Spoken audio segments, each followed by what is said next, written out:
Ya itu tadi pertanyaannya, apa yang menjadi pertimbangan diberikannya remisi apalagi ketiganya ini merupakan terpidana ataupun terjerat kasus penganiayaan berat. Kami akan membincang bersama sejumlah narasumber yang saat ini sudah hadir bersama kami. Sudah ada Bang Denny Indrayana yang merupakan mantan Wakil Menteri dari Hukum dan HAM periode 2011 dan juga 2014. Terima kasih Bang Denny sudah hadir bersama kami. Selamat malam. Dan hadir pula bersama kami Aristo Pangaribuan yang merupakan pakar hukum Universitas Indonesia. Selamat malam Bang Aristo. Dan juga terhubung bersama kami Muhammad Nailul Amani yang merupakan kuasa hukum dari Dini Sera. Selamat malam Bang Nailul. Selamat malam. Ya, Bang Nailul, kita ketahui bersama bahwa Ronald Tanur merupakan salah satu nama yang mendapatkan remisi. Kami ingin mengetahui bagaimana pendapat Anda mewakili dari korban. Terima kasih atas waktunya. Jadi terkait dengan remisi yang diperoleh oleh Ronald Tanur ya, terlepas itu merupakan haknya, tapi kita tahu bahwasanya dalam kasus Ronald Tanur, itu Ronald Tanur sangat mencederai, melecehkan, dan mencoreng muka dari penegakan hukum di Indonesia. Sebagaimana yang kita ketahui sendiri. Sehingga kami dari pihak keluarga korban sendiri, korban Dini Sera, itu sangat kecewa atas diberikannya remisi terhadap Ronald Tanur dengan kurun waktu yang menurut kami begitu lama. Selain itu, dalam hal ini negara hadir untuk Ronald Tanur, tapi negara tidak hadir kepada keluarga korban yang dalam hal ini adalah Dini Sera Afriyanti. Yang mana pada saat kasasi, penuntut umum dalam memori kasasinya tetap menyampaikan permohonan restitusi yang diajukan oleh LPSK, yang mana itu merupakan memang permohonan dari keluarga korban. Namun dalam putusan kasasi, majelis yang memutus perkara tersebut tidak mengabulkan permohonan restitusi tersebut. Sehingga dalam hal ini, dalam konteks yang sama, negara itu hadir kepada Ronald Tanur yang merupakan orang yang telah melakukan tindak pidana, tapi negara tidak hadir kepada korban atau mungkin keluarga korban yang di situ mendapatkan dampak dari tindakan yang dilakukan oleh Ronald Tanur tersebut. Dalam hal ini negara, menurut kami, itu tidak mencerminkan perbuatan yang dilakukan oleh negara, itu tidak mencerminkan pasal kedua Pancasila, keadilan sosial, maksud saya adalah bunyi butir dari Pancasila yang mana keadilan sosial bagi seluruh rakyat Indonesia, bahwasanya korban ini juga rakyat Indonesia, Ronald Tanur juga rakyat Indonesia, tapi negara tidak hadir kepada kedua belah pihak dan negara hanya hadir kepada Ronald Tanur saja. Mungkin itu tanggapan dari saya. Baik, Bang Denny, ini juga menarik karena memang kita ketahui bersama bahwa remisi ini adalah hak yang diberikan kepada narapidana, tapi juga ada pihak keluarga yang menjadi korban ini, seumpama ini ada sanksi sosial yang seharusnya diterima oleh para pelaku, namun ternyata tidak puas dari keluarga karena itu tidak tersampaikan. Bagaimana pendapatnya? Memang ini harus dilihat secara komprehensif ya. Kalau dari perspektif korban tadi sudah disampaikan, dari perspektif lembaga pemasyarakatan, pemberian remisi itu adalah bagian dari sistem untuk memberikan pembinaan. Jadi kalau tanya ke teman-teman di lapas, maka mereka bilang kalau tidak ada reward kepada yang berkelakuan baik, maka tidak ada insentif orang untuk berubah. Nah, reward itu salah satu bentuknya adalah remisi, pembebasan bersyarat, cuti menjelang bebas, dan berbagai hak-hak narapidana yang lain. Sebaliknya kalau tidak berkelakuan baik, maka tidak mendapatkan remisi. Itu konteks teorinya. Problemnya adalah saya melihat apakah konteks yang normal ini bisa diterapkan dalam kondisi hukum kita sekarang. Di situ persoalannya. Kenapa waktu kami dulu diberi amanah, kita menerbitkan peraturan pemerintah nomor 99 yang kemudian mengetatkan pemberian remisi kepada napi-napi tindak pidana yang memang kita anggap merupakan bagian dari masalah bangsa ini. Korupsi, teroris, bandar narkoba, dan sejenis itu. Termasuk kejahatan-kejahatan organisasi internasional lainnya. Itu karena kami ingin menegaskan politik hukum kita harus berbeda ketika berhadapan dengan kasus-kasus yang merusak tatanan sosial kehidupan bermasyarakat, di mana ada hak napi, tetapi juga harus diperhatikan bahwa korupsi itu merusak sangat mendasar fondasi-fondasi kehidupan bernegara, narkoba juga demikian, teroris juga demikian, sehingga kita ketatkan dan hampir tidak ada yang mendapatkan remisi, hanya bisa dihitung dengan jari. Politik hukum semacam itu dihadirkan, dilahirkan karena pemahaman bahwa di samping hak narapidana, negara harus hadir untuk bersikap bahwa kita harus memberantas korupsi, narkoba, teroris, pencucian uang, perdagangan manusia secara luar biasa. Iya, tapi kalau kita lihat dalam kasus ini untuk terpidana berat, maksud kami untuk penganiayaan berat, ini bisa dilihat apakah berkelakuan baik ini merupakan syarat yang cukup untuk mendapatkan remisi tersebut? Kalau kita bicara norma, aturannya iya. Dan itu sudah ada undang-undangnya, peraturan menterinya, bahkan diturunkan dalam peraturan lebih teknis, di Dirjen dan seterusnya. Tinggal bagaimana konsistensi meletakkan aturan itu. Tidak jarang kita mendengar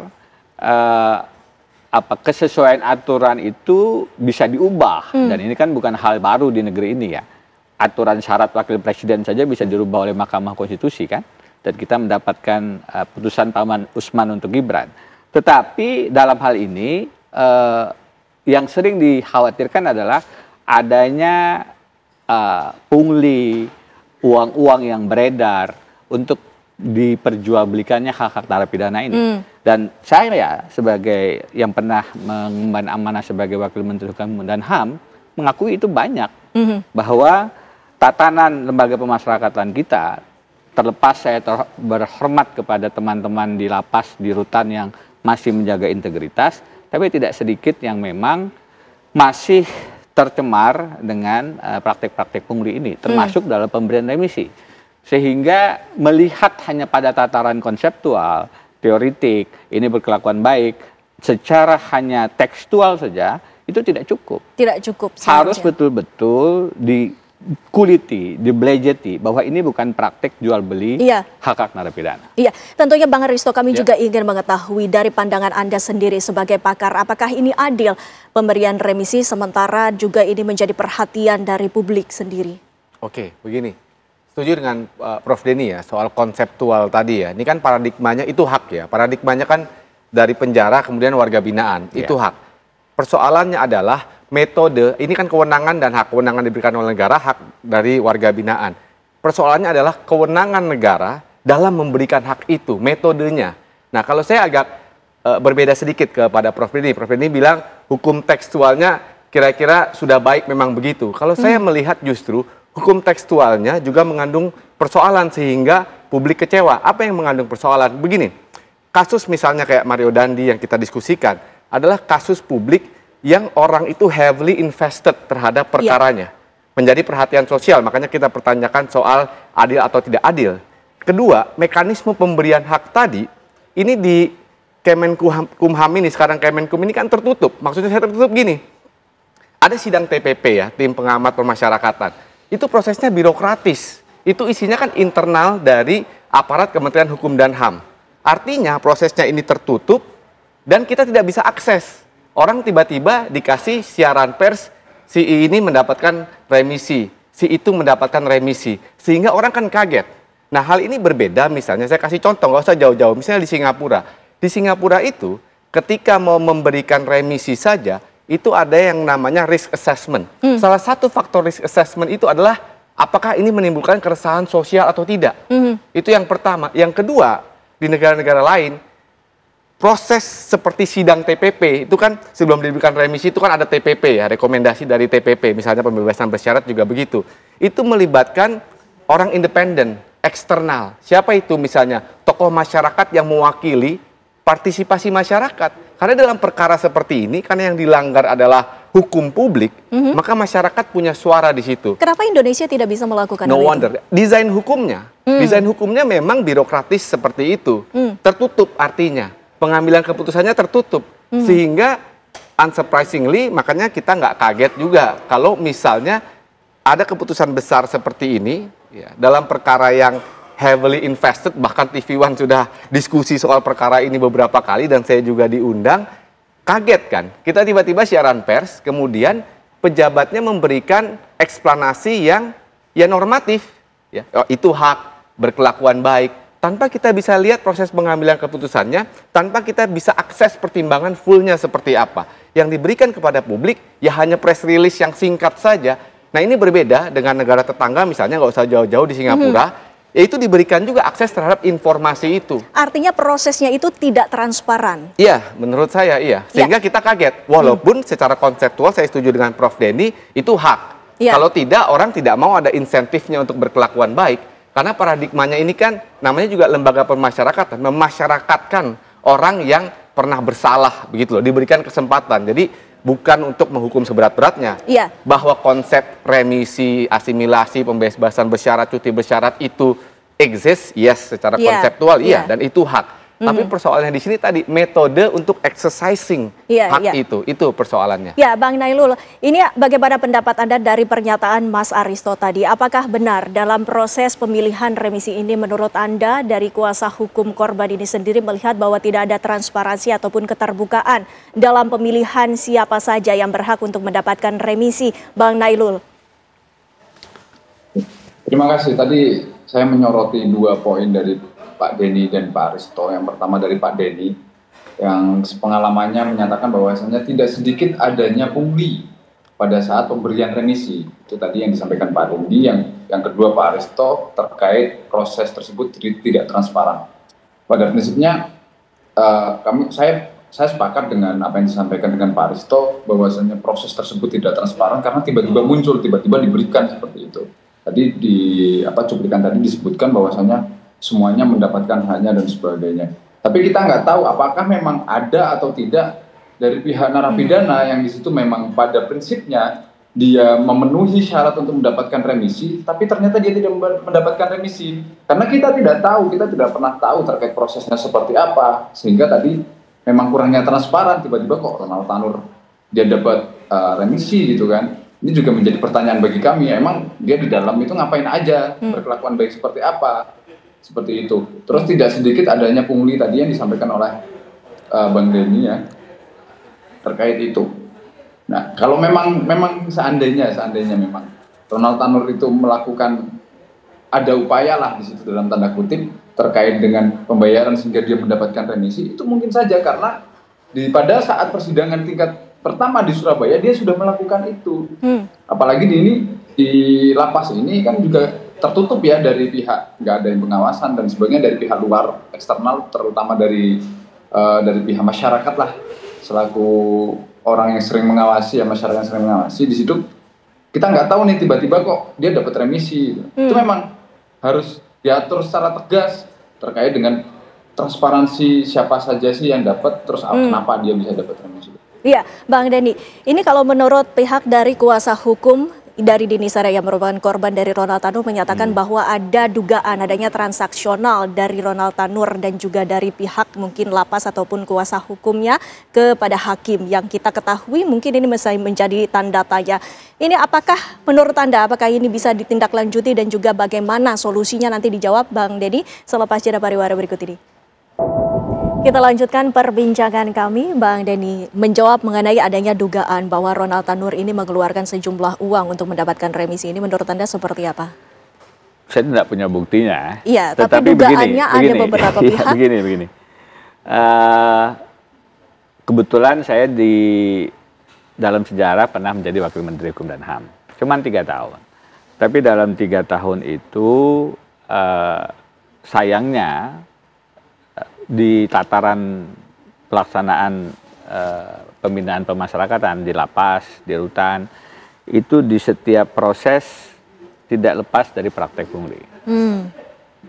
Semua Dari Anda mau kunjungan, besuk, Anda mau dapat makan, ada kantin di dalam itu, bagaimana kantin bisa, Anda dapat bahkan bisa beli HP, Anda bertemu dengan istri, Anda mendapatkan remisi PP dan seterusnya. Semua proses itu ada harganya. Anda dapat kamar, mau kamar sendiri, mau kamar seperti apa, itu semua ada harganya. Kok Mas Denny nggak membereskan itu? Saya berusaha membereskan itu. Tetapi dengan segala hormat lagi-lagi ke teman-teman pemasyarakatan ini, saya tahu ada yang masih gigih betul mempertahankan integritas tak terbeli begitu. Tetapi sayangnya ini sudah terlalu rutin, sudah terlalu berakar dan berkarat begitu, sehingga perlu memang agak keras gosoknya dengan amplas besi begitu, dan itu tidak mudah. Kami waktu itu sering melakukan sidak tertutup maupun terbuka, dengan kamera ataupun tidak. Yang teman-teman bilang sering ya, di luar itu lebih sering lagi. Tetapi sayangnya itu tidak juga selesai. Tanggung jawab saya untuk membereskan itu tidak tuntas. Maka berdasarkan pengalaman itu, tidak heran kalau ini masih terjadi. Saya menduga praktek-praktek ini masih terjadi. Dan apakah pemberian remisi sekarang bebas dari itu? Tidak. Betul. Yang dapat remisi belum tentu semuanya itu berdasarkan aturan. Tidak salah apabila ada yang khawatir ini ada praktik jual belinya. Demikian pula yang tidak dapat remisi bukan berarti mereka tidak sesuai aturan. Iya. Karena mereka tidak menyetor uang upetinya. Nah, ini bukan hanya ada di lapas. Negeri ini negeri pungli. Jadi praktek pungli kita di pemilu, di hukum, di semua aspek itu merusak betul. Inilah yang harus sama-sama kita hentikan. Nah, kembali ke remisi ini, saya memahami bagaimana korban tentu merasa ini kok diberikan, bagaimana dengan perspektif kami. Transparansi tadi disampaikan. Di PP 19 yang sudah dicabut, jadi politik hukum kami itu mengeluarkan, itu didukung oleh Mahkamah Agung, didukung oleh Mahkamah Konstitusi. Karena pada saat itu diuji oleh para napi korupsi misalnya, banyak yang uji, tidak hanya sekali dua kali. Di Mahkamah Agung itu dikuatkan oleh almarhum Artijo Alkostar, di Mahkamah Konstitusi dikuatkan juga oleh Pak Mahfud dan kawan-kawan. Pada saat itu, setelah berubah, setelah ganti rezim, politik hukumnya berubah, yang membatalkan ya Mahkamah Agung dan Mahkamah Konstitusi juga. Oleh napi-napi korupsi juga. Jadi politik hukumnya yang berubah. Dari awalnya dianggap ini kejahatan luar biasa, korupsi menjadi tidak. Karena itu waktu PP 99, prosesnya itu Mas, kalau teroris kita juga minta agar ada surat dari BNPT. Kalau korupsi kita juga minta ada surat dari KPK. Kalau narkoba kita minta surat ada dari BNN. Di samping TPP dan teman-teman berapat begitu. Jadi kita tetap melibatkan pihak ketiga, dan harapannya dengan mekanisme seperti itu akan lebih mendengarkan lebih luas gitu. Tentu kalau tertutup, wajar orang menduga ini ada praktek koruptifnya. Karena kan korupsi itu terjadi ketika ada kewenangan yang monopolistik tanpa transparansi. Corruption is authority plus monopoly minus transparency. Ya, dengan adanya tertutup itu yang menimbulkan banyaknya kecurigaan, Bang Ariston. Namun pertanyaannya selanjutnya, apakah perlu perubahan terhadap aturan sehingga tidak ada kesalahpahaman lagi? Kalau ditanya perlu atau tidak, ya perlu ada perubahan aturan. Tapi persoalannya bukan di situ. Merubah aturan itu kan ya gampang lah. Kita buka Microsoft Word, kita ngetik banyak teori. Persoalannya adalah willingness atau kemampuan untuk mengubah. Kenapa? Karena dengan mengubah aturan itu kan merubah comfort zone selama ini. Ya, ketika misalnya tadi Prof Denny mengatakan proses itu tertutup, mungkin ada kemungkinan Prof Denny pelaku sejarah membuka peluang terjadinya korupsi. Ketika kita rubah aturan lebih transparan, maka ada orang yang terganggu, maka ada aktor-aktor yang terganggu, set aside oleh orang-orang yang tadi integritasnya tidak bisa dibeli. Ya, persoalannya ada di situ. Tadi Prof Denny melabelinya dengan politik hukum. Apakah politik hukumnya mampu menjangkau untuk merubah peraturan itu? Nah, yang paling penting tadi misalnya soal Dini Sera, kita lihat bagaimana proses itu tidak melibatkan victim atau korban sama sekali. Kalau kita lihat di negara-negara maju, ya Singapura, Malaysia ya, nggak usah jauh-jauh, nggak usah kita Amerika, Singapura atau Australia ya, Prof Denny, ada yang namanya victim impact statement. Ketika orang mau diberikan remisi atau pembebasan bersyarat atau parol misalnya, Apa itu victim impact statement? Karena di dalam perkara ini kita bicara konteks Ronald Tanur dan Dini Sera, ini kan pembunuhan, ada nyawa yang hilang. Iya. Yang paling tergoncang itu, oke, publik, tapi yang paling tergoncang itu kan keluarganya. Nah, suara victim ini, suara korban itu kan tidak didengar. Maka kita lihat tadi kuasa hukum dari Dini Sera kan kaget melihatnya tiba-tiba. Apalagi misalnya perkara ini ada lapisan rekayasa kasusnya, kita tahu. Tiba-tiba ada press release, cuma 1 paragraf, mending 1 paragraf, itu kan hanya nama-nama. Kemudian kaget karena prosesnya tidak transparan, karena victimnya, korbannya tidak pernah didengar. Ini persoalan lain dalam sistem hukum acara pidana kita. Iya. Korban ini tidak ada tempatnya. Iya. Kadang-kadang korban ini, saya katakan istilahnya difungsionalisasi atau dijadikan instrumen aja. Instrumen apa? Ya cuman dipakai misalnya untuk keterangan saksi aja.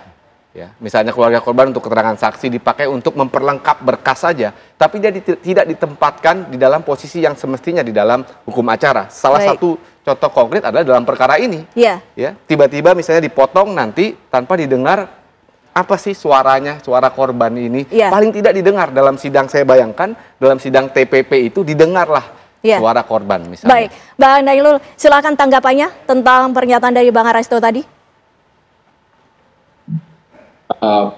Kami sepakat sebenarnya dengan Bang Harasto terkait dengan perlu didengarnya dari pihak korban.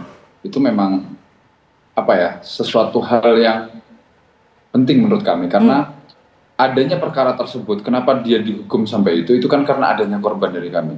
Makanya ketika memang dari pihak korban menyampaikan bahwasanya oke lah kalau memang dikasih remisi karena mungkin sudah memaafkan atau apa, itu baik-baik saja. Tapi kalau dalam hal ini, dalam kasus Dini Sera ini, ada ketidakadilan, ada timpangan atas nama keadilan, saya berbicaranya. Ketimpangan keadilan, yang mana satu itu dia udah menjadi korban, hidupnya terlunta-lunta, bahkan ibunya almarhum Dini Sera itu pasca memberikan keterangan di Pengadilan Negeri Surabaya, beliaunya ikut wafat karena kecapean memperjuangkan keadilan untuk anaknya. Itu pun juga tidak dilihat oleh hukum, oleh negara ini. Sehingga ketika keluarga almarhumah Dini Sera menyatakan bahwasanya terkait dengan dihukumnya Ronald Tanur, apakah dia puas? Belum. Karena pada prinsipnya keadilannya nggak hanya di situ. Kita sudah melakukan restitusi karena Dini Sera ini punya anak yang masih kecil. Selain itu orang tua Dini Sera tinggal satu, yaitu bapaknya. Saya tahu sendiri bapaknya udah seorang petani yang udah sepuh, udah tua ya, udah kakek-kakek, tapi beliau masih tetap bertani. Yang mana harus menghidupi cucunya, anaknya almarhum Dini Sera itu. Tapi setelah kita mengajukan melalui LPSK itu tadi, kita ditolak oleh negara tidak mau melihat itu gitu loh. Tapi negara itu lucunya, negara malah melihat Ronald Tanur dan memberikan hadiah kepada Ronald Tanur. Ini kan sebuah ketimpangan keadilan gitu. Makanya kami berharap bahwasanya negara, apalagi di bulan kemerdekaan ini, kalau memang negara menyatakan bahwasanya negara ini adalah negara hukum, yang mana negara hukum itu adalah memprioritaskan keadilan, ya ayo kita bangun sama-sama, kita bentuk sama-sama keadilan untuk seluruh rakyat Indonesia ini. Ya, Bang Nailul, yang menjadi permasalahan ini adalah dari publik sendiri, Bang Denny. Kita ketahui bahwa adanya anggapan dengan perilaku yang begitu keji dilakukan, tapi ternyata ini mendapatkan keringanan. Itulah yang menjadi tanda tanya di masyarakat. Nanti dijawab ya, Bang Denny, sesaat lagi. Ya. Kita lanjutkan perbincangan kami, Bang Denny. Kita ketahui bersama selain dari Ronald Tanur juga ada Mario Dandi yang juga melakukan penganiayaan secara tega terhadap David Ozora. Yang kita ketahui pula bahwa publik ini menentang keras adanya keringanan terhadap kedua penganiayaan berat ini. Yang ingin kami pertanyakan, dengan adanya remisi yang sudah diberikan, apakah bisa ditolak ataupun dibatalkan? Remisi bisa dibatalkan atau tidak? Sebagai satu keputusan tata usaha negara, keputusan pejabat publik, keputusan TUN ini, tentu itu bagian dari objek TUN yang bisa digugat ke peradilan tata usaha negara. Tetapi siapa yang menggugat, legal standingnya seperti apa, itu juga menjadi perdebatan. Dan biasanya dulu ada gerasi yang digugat karena diberikan kepada bandar narkoba. Putusan PT UN-nya sendiri beraneka ragam gitu. Tapi poinnya adalah langkah hukum bisa dilakukan dan apakah itu korban atau LSM yang punya concern dengan persoalan ini, ya bisa saja maju sebagai penggugat di hadapan Peradilan Tata Usaha Negara. Tapi bagi saya persoalannya bukan apa langkah-langkah hukum normal begitu. Bagi saya persoalan remisi ini adalah ujung dari akar masalah kita, yang salah satu utamanya adalah bagaimana kita membangun demokrasi kita, negara hukum kita di tengah misalnya sistem pemilu kita yang pemenangnya adalah uang. Dan kalau ini tentu beda topik ya, tapi poinnya di situ. Akar masalahnya adalah bagaimana negara hukum kita sudah tidak berdiri lagi di pilar-pilar demokrasi, tapi duitokrasi. Dolar uang bukan dolar rakyat. Ini berimbas ke semua aspek.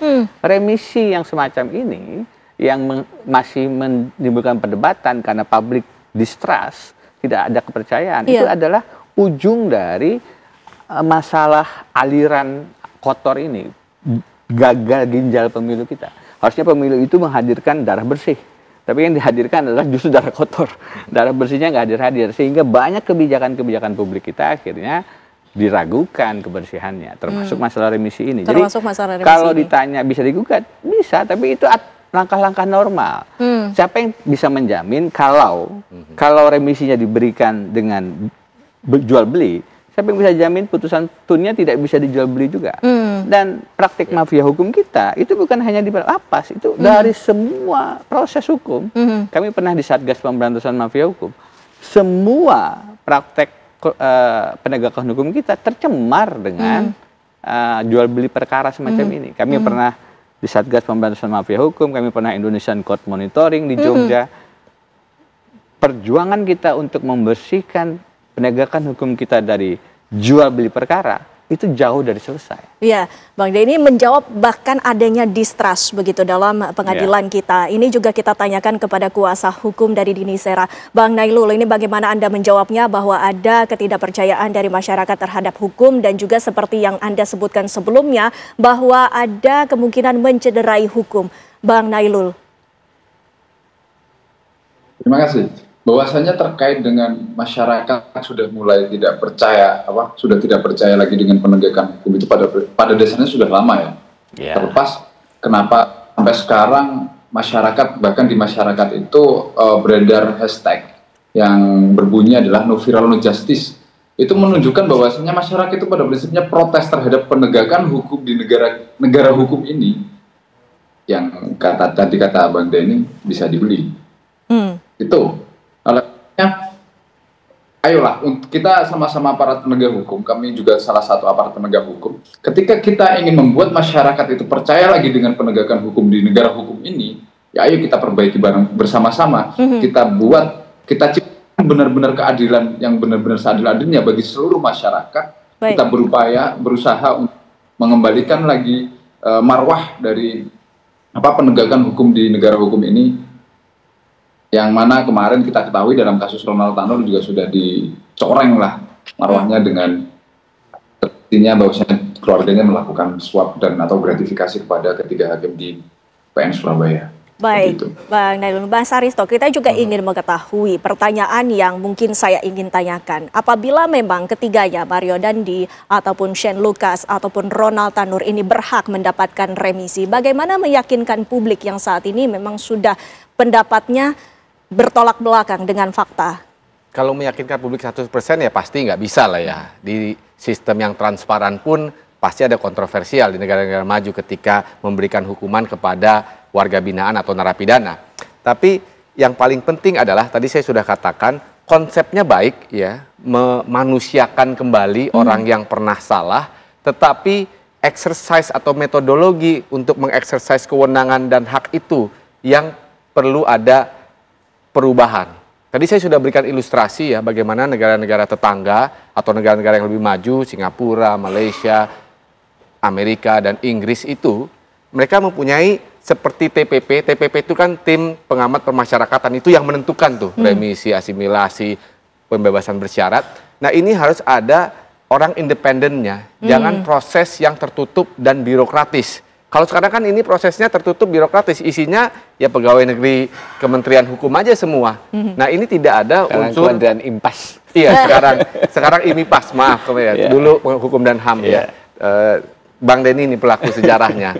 Nah, sekarang untuk kita mereduksi kontroversialitas itu, walaupun tentunya kita nggak bisa jamin, apa yang bisa dilakukan tadi? Memperbaiki sistemnya dan pengambilan keputusannya itu lebih transparan. Yang kedua, itu accessible. Ya, argumentasinya accessible. Sehingga dalam hal ini negara itu sudah menunjukkan kepada rakyatnya, saya sudah mengeksersis kewenangan itu dengan prudent, dengan hati-hati, sehingga menutup atau tidak mungkin menutup ya, meminimalisir praktek yang ditakutkan oleh Prof. Denny tadi, jual beli misalnya, manipulasi, itu setidaknya yang bisa dilakukan. Jadi dimulai dari desainnya. Kalau sekarang memang desain normatifnya memungkinkan, karena tertutup, memungkinkan untuk terjadi sesuatu yang ya misalnya perilaku koruptif, dan itu memang sistemik, apalagi kita wajar orang curiga karena itu perilaku sistemik ya. Tadi Prof. Denny menarik jauh sampai ke pemiluan.